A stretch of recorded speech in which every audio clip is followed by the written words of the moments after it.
Hello, I'm Kads, and welcome back to the free-to-play review. So today's topic is going to be the latest iteration of the Hero's Path, specifically the Predator's Path. And the 5-star soul, or up to the 5-star soul for Predator, is up for grabs. Now, the very obvious good news here is that, of course, getting Predator requires you to spend money in the game on the Champion Pass, or you hope that you get lucky in the future during one of his feature 10x's, but the odds of that are ridiculously slim. So for most people, especially if you're not buying the Champion Pass, you're not buying the champion, the 5-star soul is practically useless for a champion you can never get again.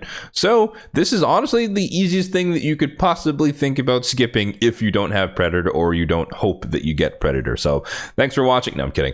But yeah, that's kind of the main takeaway here is that if you don't have Predator, like myself, obviously I don't spend any money on this game, and so it's very unlikely that I will get him. So I'm just hard skipping this path. There's not much to really think about here. This is taking the place of the Summon Rush for this weekend. There's a progressive chance going on as well, but again, we're just coming off of a fusion that a lot of people did end up skipping. We're also still coming off of the Leo guaranteed event, so you may be trying to replenish your shards, and so this is honestly just a waste of resources, especially if you don't have the champion. Even if you do, though, you could argue it could still be a waste. But nonetheless, we'll talk about the path. We'll break it down here. It's pretty straightforward. You have 4 parallel paths here, and there are 4 keys at the bottom. You don't start with any keys, and then if you want to get some of the rewards here at the bottom, you're going to need 1 or 2 keys depending upon which side you're going for. So the left hand side has the Predator souls, the 4-star perfect soul and the 5-star split soul, and then the right hand side has the mythical tome and the eternal soulstone. As I mentioned, this Hero's Path is replacing the Summon Rush for the weekend. So if we take a look at the info tab here, you can see that it is a combination of the worst thing ever,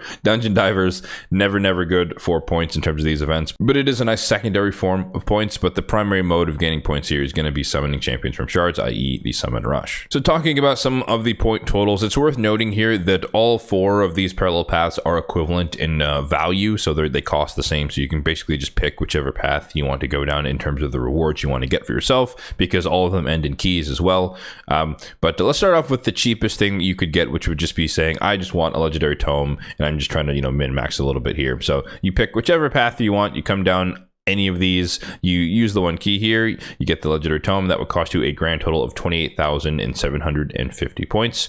If you wanted to continue on that track, you do have Predator, you want to get at least the 4-star soul, you're going to need to get a second one of these paths, parallel paths, and get a second key. And then if you did all of that, you redeem the 4-star soul. That would be 62,500. Obviously a massive step up, but of course that's because you're trying to go down 2 parallel paths instead of just the 1. Flipping over to the other side, if you wanted to go instead for the mythical tome, it's basically that same 4-star path plus 5,000 points. As you can see there, again, the 4-star basalt is equivalent to legendary tome. These 4 paths are equivalent to one another, so it's pretty simple additive math here. But 5,000 extra if you wanted to, and then instead go for the 4-star basalt and the mythical tome, that would be 67,500 points. If you wanted to go for the 5-star perfect soul, we're back here on the left hand side, then that would cost you a grand total of 97,500. That would just be 35,000 plus what you would need to do for the 4-star soul.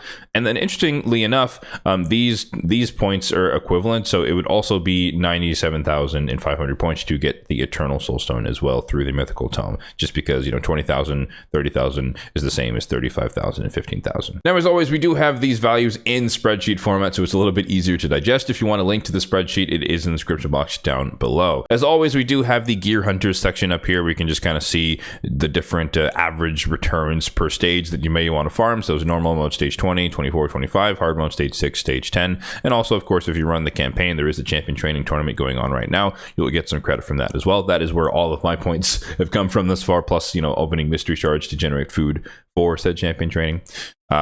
And then the Summon Rush is, of course, the primary mode of gaining points. So things to highlight here from the Summon Rush section. It's a pretty standard cost here, that around 7 Sacreds or 3,500 in an equivalent Summon Rush is about where a Legendary Tome typically resides, so that's about on par. If you wanted to get the 4-star Soul, 14 Sacreds worth, 15 Sacreds for the Mythical Tome on the other side, and then 22 Sacreds for either the 5-star Soul or the Eternal Soulstone. Of course, if you were going for this, you can mix and match the different shard types to make it easier or more expensive depending upon what you have. But like I said, highly recommended that you don't partake in this if you don't have any access or any chance of getting Predator. But if you're thinking, you're on the fence, you might want to consider getting the Champion Pass, you know, in a month or so, just waiting a bit, then you might want to hold off on, you know, skipping this, and you might want to invest in trying to get the 5-star, or at least the 4-star soul, because he's a damage dealer. So I say that decision is entirely up to you. Now, I didn't personally cover the Champion Pass itself because I think, you know, as a free-to-play player, my stance is kind of obvious there. You can't buy it, right? So, but the thing I want to point out there, because a lot of people kind of jump on the cost and say, oh my God, it's not worth $40 or whatever the cost is. But you know, if you think about it, or at least the way I have chosen to think about this in terms of value, is that you can get a guaranteed champion for the cost of less than like 3 sacreds, more or less, equivalent cost. And so, you know, it is one of the cheapest ways to monetarily guarantee yourself a champion. Obviously, you know, if you're trying to not spend a ton of money, then spending $40 isn't going to feel worth it. But if you were to spend $40 on any type of shard, you're basically not going to get a legendary and or a mythical from it, you know, assuming including primals in that mix. And so it could be an objectively good value to guarantee yourself a champion, but that's if you feel and interpret it that way. Obviously, if you don't feel that way, then it's not worth it, and then you know, it's kind of a moot point. So yeah, like I said, from the free-to-play perspective, whether or not you participate in this path is pretty cut and dry. Whether or not you have Predator kind of determines the value of this one. Like I said, my plan is just to do the champion training tournament. I think today is actually the last day of it, so I'll just be grinding to get, I think there's a Legendary Tomans and Mythical Chaos Ore as well, but I'll be grinding for that, and then maybe I'll end up with like 4,000-ish points and get a couple of rewards here. But yeah, we're not really participating in this event. And again, I recommend that if you don't plan on buying Predator at some point, or hoping that you get him at some point in the near term with his boosted rate events, then this is also a skip for you. But if you have some sort of different opinion or different logic, then let me know what that is in the comment section down below. That is going to do it for the free-to-play review of the Predator's Path. As always, if you did enjoy this video, then be sure to hit that like button down below. It really does help out the channel. And feel free to hit the subscribe button down below as well, if and only if you're enjoying the content overall on the channel for more content just like this one in the future. Thanks for watching, and have a good one.